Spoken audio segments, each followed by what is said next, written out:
Okay, so do you guys think that there is such a thing as financial compatibility? Because after researching all of this, I'm not sure there is.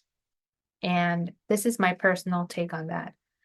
I think there needs to be a solid foundation already established in the relationship, meaning there needs to be trust, there needs to be transparency, there needs to be, this requires the ability to have grown up conversations, to be upfront, to be able to resolve conflicts and not be conflict adverse because, frankly, that does not really solve anything.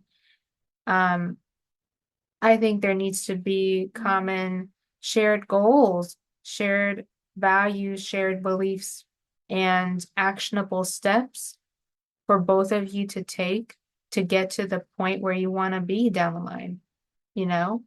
I think that's very important to establish first before having those deeper conversations about finances, because at the end of the day, I think that relationships, romantic relationships, are one of the most humbling experiences anyone can have because if there's any part of your life that is hurt, it's going to show up. And so here's my take on that as well. I think if there's an area where someone needs healing, right? I think it's going to be amplified when we talk money, just being 100% real with you. And I was thinking about one of my past relationships. I was planning on getting married years ago. And yes, finances did come up. And quite frankly, without getting deep into it, I don't think both of us were ready. I think both of us were kind of just already in different chapters in our lives. The way we approached um, our lives were very different, and our needs were kind of different. And I think that um, yeah, I think at the end of the day, I'm glad that relationship didn't go that route because honestly, I don't think I would have been happy. So that being said, while I was researching, I came across, one of the Ramsey Solutions articles, and they mentioned that money or finances is one of the top reasons why people argue. And that's not really a surprise. It's just interesting because when you think about it, you know, people go into marriage, for example, that's a whole entire process, right? From planning the event to, obtaining all the legal documents involved. And so you need a certificate to validate your relationship as a legally binding contract.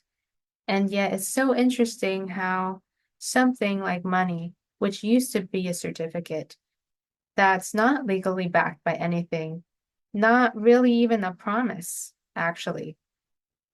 It's so interesting how something like that can put a wedge between some people, right? And so, yes, there are different challenges that, I wanted to share with you. So, these challenges could lead to um conflict, but the whole point is to discuss them so we know how to avoid them, right?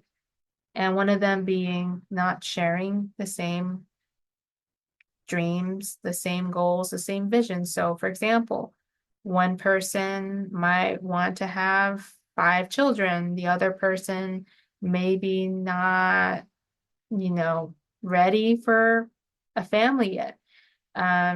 Another person might want to buy a house. This other person might want to, do a world tour in an RV. I don't know, you know.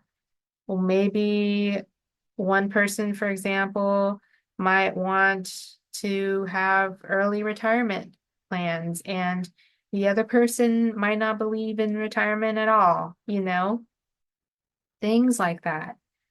As I was researching for this video, I came across insights, questions, and points from various articles by Investopedia, Experian, and Ramsey Solutions, things that I think may benefit you for whenever you have the talk. Questions like, do you plan on merging your finances? Do you plan on making joint investments?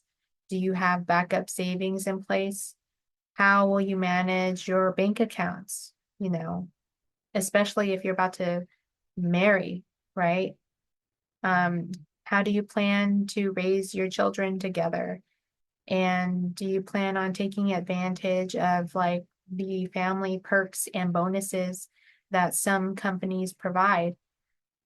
How will you approach, daily expenses like utilities or transportation? And I mean, what what did you learn about money growing up, either at school or at home? And how has that shaped your spending, your savings, and giving habits? How do you want to approach, how do you want to teach your children about finances? And what legacy would you like to leave behind? These are very important questions, I think, um, to start off with before moving on to the next step. Okay, so now that we have all of those questions out of the way, what does the next step look like? I think Investopedia did a great job painting that picture. So according to this article, it says, bring all of your current accounts, including debts and assets like retirement accounts, cars, and homes. Assess your individual habits and expenses, and categorize them into needs, wants, and savings. You might want to assess your credit scores as well. Now, for this next part, I'm adding some points from another article by Ramsey Solutions, just so this makes more sense. Discuss how you will improve and achieve your financial goals. So start budgeting together and create a shared budgeting spreadsheet. Set a date for your regular budget meetings and stick to it. Each person is responsible for their own spending habits and paying off any debts prior to marriage. Discuss household logistics, who pays which bill, and who pays the reimbursements. Discuss past credit events like foreclosures, bankruptcies, past due accounts so that you can plan accordingly, and discuss how you'll manage your finances moving forward. And in addition to that, after having the talk and taking the next steps, you can now move forward and, ideally focus on the positive side of things. Like if you have a joint account, you know, that can help you track your expenses more conveniently. And as a family, it can help lower costs for certain financial goods, services, and products like insurance, loans, and healthcare. Now, just to be very clear with you, I am not a marriage counselor. I am not a relationship therapist. That is not my side hobby. That is not my side hustle. I am strictly letting you know what I came across during my research because I think it can benefit you. Now, if you think that it can benefit someone else, go ahead and share this video with them. At the end of the day, I think it is very important to have these type of conversations, to have healthier conversations around finance. It does not have to be taboo. It does not have to be sensitive. I think it's very important to for couples, especially to trust one another and to be upfront with each other because rather than bottling things up I think it's very important to discuss things so that it condenses time frames and you can find the solution sooner rather than later and avoid a lot of pain. And in addition to that, I think it's important to remember that we don't have to figure everything out by ourselves, that we don't have to overcommit to things, we don't have to make promises that we can't keep. I think for married couples, it's important to remember that you are a team working together, not against each other. And um, it can help to learn how to separate the person from the problem because you don't want to see the person as the problem, right?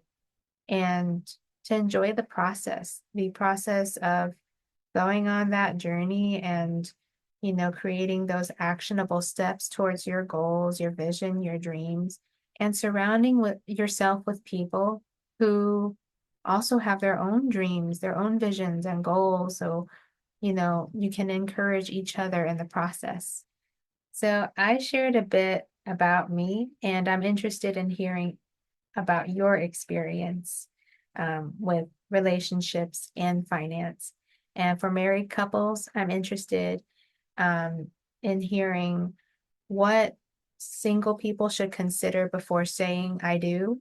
Now, if you found this video helpful, please like, subscribe, share, because if you haven't already, what are you doing?